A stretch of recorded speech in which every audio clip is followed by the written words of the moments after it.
एक दिन इस टाउन में अचानक दो अनजान और बहुत ही खूबसूरत लड़कियां आ गई। वो सिर्फ खूबसूरत ही नहीं बल्कि उनका सामान भी बहुत गजब का था, जिन्हें सभी लड़के बस वहीं पर खड़े देखते ही रह गए। सबकी आंखें उन पर ही टिकी हुई थी, लेकिन किसी को पता नहीं था कि उन दोनों लड़कियों के पीछे कुछ और ही बात है। वो दोनों असल में दो लड़के थे जो बस अपने दोस्त के साथ प्रैंक करने के लिए लड़कियों का गेटअप बनाकर आए थे। सभी को थोड़ा मजा देने के बाद वो दोनों वहां से भाग लिए। पूरा टाउन हंस हंस के पागल हो गया। सबको बस लड़कों का वो मुंह लटका हुआ, लड़कियों को देखकर लार टपकाता हुआ चेहरा याद आ रहा था। ये कहानी 3 लड़कों की है, पर सुन के शायद आपको अपने बचपन, अपनी जवानी की यादें याद आ जाए। अगर आप पिछले कुछ सालों से थोड़ा कंफ्यूज या खोए खोए से हो तो इन तीनों की तरह थोड़ा रुक कर सोचिए। वो चमक, वो वर्जन जो कभी आप में था, शायद फिर से मिल जाए। कहानी शुरू होती है एक लड़के आउजेन से। आउजेन एक चुपचाप सा रहने वाला लड़का था। वो रोज खेतों में काम करता, फार्म में गोबर उठाता और इसी वजह से टाउन के लड़के और लड़कियां उससे दूर रहने लगे। उसका कोई खास शौक नहीं था, ना कोई ऐसा काम जिसमें उसका दिल लगे। स्कूल में भी उसका किसी से ज्यादा मिलना जुलना नहीं था, क्योंकि उसके कपड़ों में हमेशा खेतों की स्मेल आती रहती थी। इसलिए स्कूल में कोई उसका दोस्त बनना नहीं चाहता था। हर साल होने वाले फायरवर्क्स फेस्टिवल में भी उसे कभी इनवाइट नहीं किया जाता था। बस एक लड़का था जो उसकी सच में परवाह करता था, मिताराय। दोनों की पसंद एक जैसी थी और दोनों ने मिलकर एक छोटा सा डुओ बनाया था, डोंट ग्ली। उन्होंने मिलकर एक सीक्रेट हाइड आउट भी बनाया। उनका सपना था कि अगर टाउन उन्हें फायरवर्क्स फेस्टिवल में नहीं बुलाता तो कोई बात नहीं, वो अपना खुद का फायरवर्क्स फेस्टिवल मनाएंगे। हाई स्कूल की पहली समर वेकेशन में उनकी जोड़ी में एक नया मेंबर शामिल हो गया। आइसलैंड से आया एक अजीब सा पर मस्त पर्सनैलिटी वाला लड़का, ड्रॉप। ड्रॉप बोलता था कि वो जापान एक खास ट्रेजर ढूंढने आया है। उसका नेचर इतना चार्मिंग था कि आउजेन और मिताराय ने उसे जल्द ही अपना दोस्त बना लिया और क्रेजी आइडियाज देने में ड्रॉप नंबर 1 था। लड़कियों का गेटअप पहनकर टाउन में घूमने का आइडिया भी ड्रॉप का था। अब फायरवर्क्स फेस्टिवल आने वाला था तो आउजेन ने सोचा कुछ स्पेशल करते हैं। उसने अपने सारे पैसे जोड़कर टाउन का एक लौता ड्रोन खरीद लिया। ये आइडिया ड्रॉप का था, इसलिए मिताराय थोड़ा डाउट में था। उसने आउजेन को साइड में ले जाकर समझाया कि भाई ड्रॉप कहीं तुझे बेवकूफ तो नहीं बना रहा, पर आउजेन को कोई फायदा नुकसान नहीं दिखाई दे रहा था। उसके लिए तो बस दोस्त के साथ खुश रहना ही काफी था। तीनों मिलकर अपने सीक्रेट हाइड आउट पहुंच गए, जहां उन्होंने कल ही लिया हुआ ड्रोन टेस्ट करना था। रात जल्दी हो गई। तीनों ने अपने फायरवर्क्स निकाले और अपना मिनी फेस्टिवल शुरू कर दिया। आउजेन ड्रोन टेस्ट करने लगा, पर अजीब बात ये हुई कि फायरवर्क्स कुछ भी कर लो पर जल ही नहीं रहे थे। फिर पता चला आउजेन ने पैसे बचाने के चक्कर में एक्सपायर्ड फायरवर्क्स खरीद लिए थे। ऊपर से एक और मुसीबत, जो महंगा वाला ड्रोन आउजेन ने लिया था वो सीधा पहाड़ों के अंदर जाके खो गया और इसी वक्त टाउन का असली फायरवर्क्स फेस्टिवल शुरू हो गया और तीनों उसे मिस कर गए। वो लोग थके हारे रोड के किनारे बैठ गए। पूरा प्लान एकदम फेल हो चुका था। मिताराय को तो सबसे ज्यादा डर लग रहा था, क्योंकि उसने अपनी बहन का मेकअप और कपड़े चोरी किए थे। उसे लग रहा था घर जाते ही चप्पल पड़ेगी। तभी अचानक दूर कहीं से उन्हें कुछ आवाजें सुनाई दी। जंगल में बहुत भयानक आग लग चुकी थी, पर अच्छी बात यह थी कि रात में तेज बारिश होने लगी और आग ज्यादा फैलने से पहले ही बुझ गई। अगले दिन आउजेन ने न्यूज में इस फायरवर्क का अपडेट देखा, लेकिन आउजेन ने कभी सोचा भी नहीं था कि टाउन में लोग उन तीनों को ही आग लगाने वाला कह रहे हैं। कोई तो ये भी बोल रहा है कि उनके फोड़े हुए फायरवर्क्स वहां मिले हैं। पुलिस भी ऑलरेडी एविडेंस इकट्ठा करना शुरू कर चुकी है। मिताराय जो बड़ी सिटी में पढ़ाई करता था, ये बात अच्छी तरह समझ रहा था कि लोगों की बातें धीरे धीरे इन तीनों को सच्चा क्रिमिनल बना देंगी। चाहे ये कितनी भी सफाई दे दे, कोई सच मानने वाला नहीं था। आउजेन उदास हो चुका था। उसे लगा कि क्या हम सच में कुछ नहीं कर सकते। तभी अचानक ड्रॉप ने एक आइडिया दिया, ड्रोन ढूंढते हैं, ड्रोन की फुटेज ही हमारा सबसे बड़ा सबूत होगी। आउजेन को लगा कि शायद अब रास्ता मिल गया है, पर जब ड्रोन का जीपीएस चेक किया गया तो पता चला कि ड्रोन हवा में उड़कर 60 किलोमीटर दूर चला गया है। और सबसे बड़ी दिक्कत, जहां ड्रोन गिरा था वहां ट्रेन स्टेशन भी नहीं था, मतलब उन्हें साइकिल से ही जाना पड़ेगा। बहुत सोच विचार के बाद तीनों ने फैसला किया कि ड्रोन लाने के लिए अभी निकलना चाहिए। वो लोग घर गए, जल्दी जल्दी सामान तैयार करने लगे। ड्रोन ढूंढना तो एक मजबूरी थी, लेकिन आउजेन के लिए ये समर अचानक एक्साइटिंग लगने लगा था, इसलिए उसने चुपके से अपने पापा का कैमरा भी उठा लिया। मिताराय सिर्फ थोड़ा सा खाना और अपना होमवर्क लाया। ड्रॉप तो बस एक स्कूटर लेकर आ गया और बहुत स्टाइल में बोला, चलो भाइयों, मेरा लास्ट एडवेंचर देखने का टाइम आ गया। ऐसे ही तीनों हंसी मजाक करते हुए निकल पड़े, पर ये तो उनकी जर्नी की बस शुरुआत थी। सबसे पहला रोड ब्लॉक उनके सामने था। पूरा रास्ता वाइल्ड फायर की वजह से बंद किया हुआ था। साइकिल से आगे जाना मुमकिन नहीं था, तो मजबूरी में उन्हें माउंटेन ट्रेल से पहाड़ों पर चढ़ाई करनी पड़ी। ड्रॉप ने बिना सोचे समझे ओरिजिनल रूट ही बदल दिया। मिताराय का पेशेंस टूटने लगा। उसे लग रहा था कि ऐसे इधर उधर भटकने से अच्छा वापस चले जाना चाहिए, पर अगले ही पल एक पेट्रोलिंग पुलिस ऑफिसर सामने आ गया। तीनों एकदम जम गए, फिर दोनों एक ही सेकंड में भाग लिए। बहुत मुश्किल से उन्हें एक एग्जिट दिखा, पर वो ऑफिसर एकदम पीछे आ गया।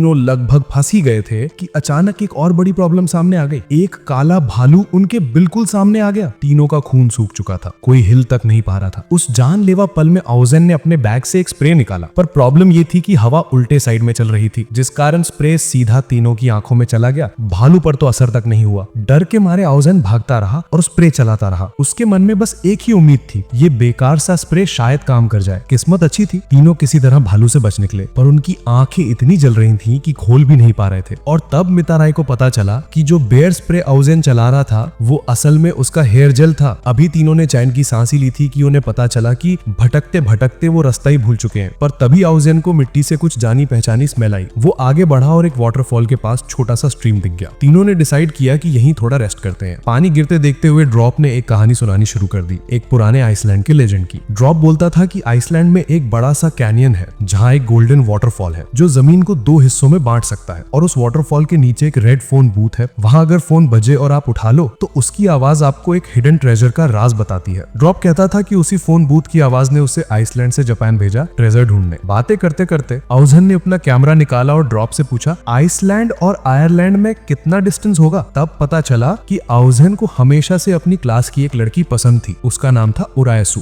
जो आयरलैंड में रहती थी। और क्योंकि आउजेन के पास स्मार्टफोन नहीं था, वो बस अपना पुराना फिल्म कैमरा लेकर घूमता था। आउजेन को उसके क्लासमेट्स हमेशा उस पुराने कैमरे के लिए चढ़ाते थे, लेकिन उरायसु कभी उस पे नहीं हंसी, बल्कि उसने उसी कैमरा से एक फोटो ली जो आउजेन की सबसे पसंदीदा तस्वीर बन गई थी, खेत में बैठे हुए छोटे छोटे लेडी बग्स की। थोड़ी देर आराम करने के बाद तीनों फिर से अपनी जर्नी पे निकल पड़े, पर कुछ ही देर में आसमान पे काले बादल छा गए और तभी मिताराय का पैर फिसला, जिसकी वजह से वो सीधा नदी में जा गिरा। सामने एक वाटरफॉल ने उनकी मुसीबत और बढ़ा दी। आउजेन और ड्रॉप ने बिना सोचे छलांग मार दी मिताराय को बचाने के लिए, और तीनों मिलकर तेज पानी में बह गए। खुशकिस्मती से वो वाटरफॉल उतना खतरनाक नहीं था, और जहाँ पानी उन्हें लेकर गया वो वही जगह थी जहाँ वो सुबह रेस्ट कर रहे थे। एक के बाद एक परेशानी से गुजरते गुजरते मिताराय का पेशेंस पूरी तरह टूट गया। उसने सारी नाराजगी ड्रॉप पर निकाल दी। बोलने लगा कि ड्रॉप को रास्ते का कुछ पता नहीं है, पर हमेशा ऐसे भागता है जैसे सब जानता हो। बहस के बीच मिताराय ने उनके ग्रुप का नाम डोंट ग्ली तक को स्टूपिड बोल दिया। ये सुनते ही आउजेन का चेहरा एकदम सैड हो गया। वो एक बहाना बोलकर वहां से दूर हो गया। मिताराय और ड्रॉप की बहस भी वहीं रुक गई। तभी मिताराय ने असली बात बताई। वो अपनी जिंदगी से थक चुका था, पेरेंट्स की प्लानिंग से थक चुका था। वो डॉक्टर नहीं बनना चाहता था, वो अपने चाइल्डहुड फ्रेंड्स को नहीं छोड़ना चाहता था। शहर की लाइफ उसे दबा देती थी। कितना भी पढ़ ले हमेशा लगता था कि वो सबसे पीछे है। इसीलिए वो रोज एक्स्ट्रा क्लासेस करता था और इस ट्रिप में भी पढ़ाई का सामान ले आया था। ड्रॉप ने शांति से कहा, आउजेन के लिए तुम उसका सबसे बड़ा प्राइड हो। ड्रॉप बोलता है कि वो उससे जलता था कि आउजेन मिताराई को कितना स्पेशल मानता था। ये सुनकर मिताराई रोने लगा। वो नहीं चाहता था कि आउजेन उसे इतना कमजोर देखे। ड्रॉप ने उसे समझाया और धीरे धीरे मिताराई फिर से मुस्कुराने लगा। वहीं पास में आउजेन ये सब चुपचाप सुन रहा था, पर नेक्स्ट मोमेंट वो एक्टिंग करते हुए पानी में कूद गया जैसे उसने कुछ सुना ही ना हो। रात तक तीनों एक पहाड़ी पर पहुंच गए। ठंडी हवा चल रही थी, ऊपर खुला आसमान और मिल्की वे पूरी चमक रही थी। आउजेन ने पहले वाली बात के लिए मिताराई से माफी मांगी। मिताराई ने भी उसे कुछ गलत नहीं कहा। ड्रॉप भी उनके पास खड़ा था और बोला कि उन दोनों का दोस्त होना उसके लिए सच में खुशी की बात है। फिर मिताराई ने बताया कि उनके ग्रुप का नाम डोंट ग्ली क्यों पड़ा था, क्योंकि बचपन में ना वो हंसते थे ना किसी के साथ खेलते थे। ड्रॉप बोला, सबसे बड़ा सुख तो ये होता है कि तुम अपने बेस्ट फ्रेंड के साथ बड़े हो पाओ, चाहे वो पुराने दिनों को ना जानता हो, पर इस वक्त उसकी नजर में आउजेन और मिताराई दोनों बहुत खास थे। उस पल में तीनों ने अपने दिल एक दूसरे के सामने खोल दिए। वो बच्चों की तरह डांसिंग मस्ती करते हुए तारे देखते रहे। मिताराई ने तो अपने सारी पढ़ाई वाली बुक्स तक जला दी। उस वक्त इन तीनों को कोई फिक्र नहीं थी, बस आजादी थी, बस खुशी थी। और आउजेन के सपने में उसने वो गोल्डन वाटरफॉल देखा, उसके पास रेड फोन बूथ और वहीं ड्रॉप भी खड़ा था। सुबह जब आउजेन उठा तो देखा ड्रॉप नदी के किनारे मुंह धो रहा था। उसने क्यूरियोसिटी में ड्रॉप से पूछा, क्या सच बताओ, क्या तुमने गोल्डन वाटरफॉल वाली रेड फोन बूथ सच में देखा था? ड्रॉप ने बिना सोचे तुरंत बोला, बिल्कुल देखा था, तभी तो मैं जापान आया। ड्रॉप ने कहा कि वो दुनिया में अपना एक सबूत छोड़ना चाहता है और एक लास्ट एडवेंचर पर निकलना चाहता था। आउजेन ये बातें समझ नहीं पा रहा था। फाइनल एडवेंचर का मतलब क्या था? ड्रॉप के साथ आखिर प्रॉब्लम क्या थी? धीरे धीरे आउजेन और मितारे को डाउट होने लगा कि शायद ड्रॉप की हेल्थ ठीक नहीं है। वो डरते थे कि आगे का सफर उसके लिए मुश्किल ना हो जाए, पर मिताराई अच्छी तरह जानता था कि बीच में हार मानना ड्रॉप की फितरत में नहीं था। वो हमेशा सबसे पहले मुश्किल का सामना करता था। पर जैसे किस्मत उन तीनों से कोई अजीब सा मजाक कर रही थी। रोड के सामने पूरा एरिया फ्लड हो चुका था। तीनों लंबे समय तक पानी के किनारे चुपचाप खड़े रहे। हमेशा खुश रहने वाला ड्रॉप अचानक रो पड़ा। वो बार बार माफी मांग रहा था। आंसुओं के बीच उसने कहा कि अगर वो इतना जिद्दी ना होता तो ये सब कभी नहीं होता। ड्रॉप ने कहा कि अगर हम बस स्ट्रेंजर्स होते तो मैं तुम दोनों को बिना सोचे अलविदा कह देता। ये सुनते ही आउजेन गुस्से से बोल पड़ा कि ड्रॉप माफी क्यों मांग रहा है। वो स्ट्रेंजर्स नहीं बनना चाहता था, वो तीनों बेस्ट फ्रेंड्स थे और ड्रॉप के उस समर में आने की वजह से ही आओ जैन को जिंदगी का सबसे खूबसूरत नजारा देखने को मिला। उसने कहा कि वो ड्रॉप को उसके लेजेंडरी ट्रेजर तक पहुंचते देखना चाहता है। आओ जैन की बातें सुनते ही ड्रॉप को वापस वो गोल्डन वाटरफॉल याद आने लगा। उसकी डिटर्मिनेशन दोबारा जाग गए। हार मानकर जब वो तीनों वापस जाने लगे तो इन तीनों बदकिस्मत लड़कों पर आखिर किस्मत भी मेहरबान हो गई। कुछ पुराने रूइंस के बीच घास में ड्रॉप को खोया हुआ ड्रोन मिल गया। तीनों खुशी से झूम उठे, लेकिन 2 दिन तक जिसके लिए वो भटक रहे थे उस ड्रोन ने कोई ऐसा फुटेज रिकॉर्ड ही नहीं किया था जो उन्हें बेकसूर साबित कर सके। पर एक चीज रिकॉर्ड थी, शहर के फायरवर्क्स के सबसे खूबसूरत पल। उस दिन के बाद ड्रॉप गायब हो गया। वो आओजैन और मिताराई की जिंदगी से बिल्कुल ही गायब हो चुका था, जैसे वो कभी था ही नहीं। आओजैन भरोसा नहीं कर पा रहा था। वो मानता ही नहीं था कि ड्रॉप ऐसे ही मर गया होगा। जब उन्होंने अपना सीक्रेट बेस जलाया तो ड्रॉप की सोडा बॉटल के लेबल के पीछे कुछ छिपा हुआ मिला, आइसलैंड का एक मैप, और उस पे जो पॉइंट मार्क था वो वही जगह थी जहां गोल्डन वाटरफॉल के नीचे एक रेड फोन बूथ था। दोनों हंसे या रोए कुछ समझ नहीं पा रहे थे। उन्होंने ड्रॉप की तरह ही अपने बाल छोटे कर लिए और फिर आइसलैंड की फ्लाइट पकड़ ली। गोल्डन वाटरफॉल और रेड फोन बूथ के बारे में लोगों से पूछते पूछते वो फाइनली उस गोल्डन वाटरफॉल के पास पहुंच गए। जैसे ड्रॉप ने बताया था वैसे ही, बहुत बड़ा, सुनहरी रोशनी में चमकता हुआ, जैसे धरती को 2 हिस्सों में बांट दे। दोनों वहीं पर खड़े रहे। तभी वहां फोन की घंटी गूंज उठी। उन्होंने मुड़कर देखा, वक्त जैसे रुक गया। वहां वास्तव में एक रेड फोन बूथ था। दोनों दौड़ते हुए उस फोन बूथ के पास पहुंच गए। आओ जैन ने रिसीवर उठाया, लेकिन कोई आवाज नहीं। कॉल कट गया। मितारे ने तभी बूथ की ग्लास पर कुछ लगा हुआ देखा, एक सोडा लेबल, उसी तरह का जैसे ड्रॉप छोड़ा करता था। आओ जैन ने तुरंत हैंडराइटिंग पहचान ली। उस पर लिखा था, माय ट्रेजर, वो फ्रेंड्स जिन्होंने मेरे जिंदगी के आखिरी चमकते हुए समर को विटनेस किया। असल में स्कूल में एक बार आओ जैन ने उरेयासु को कॉल करके अपना प्यार कन्फेस करना चाहा, पर मिताराई ने गलती से रॉन्ग कंट्री को डायल कर दिया, जिसकी वजह से कॉल आयरलैंड की जगह आइसलैंड कनेक्ट हो गया। और जिसे वो कॉल मिला वो ड्रॉप था, जो उस वक्त आइसलैंड में रहता था। ड्रॉप एक टर्मिनल इलनेस से लड़ रहा था। जिंदगी से उम्मीद लगभग खत्म हो चुकी थी, लेकिन वो एक गलत डायल हुआ फोन कॉल उसके जीने की वजह बन गया। और अपनी जिंदगी के आखिरी दिनों में ड्रॉप ने उन दोनों से मिलने का सफर तय किया। ये दोस्ती जो 2 मुल्कों और समुद्र के बीच बनी थी, उसी ने उन तीनों का वो यादगार समर लिखा, जो उनके बचपन का सबसे बड़ा ट्रेजर बन गया। लेकिन फोन कौन कर रहा था? कहानी यहीं खत्म होती है। कुछ लोग कहते हैं कि बड़े होने का मतलब है चीजें खो देना, पर ये स्टोरी कहती है कि कुछ चीजें कभी नहीं मिटती। वो दोस्ती जिसके लिए हम कभी सब कुछ वार देने को तैयार थे, और साथ चलने की वो डिटर्मिनेशन कभी गायब नहीं होती। शायद ये स्टोरी सुनकर तुम्हें भी अपना कोई पुराना दोस्त याद आ जाए। हो सकता है अब बात ना होती हो, पर अगर मौका मिले बस एक कॉल कर लेना, पूछ लेना कि वो कैसे हैं।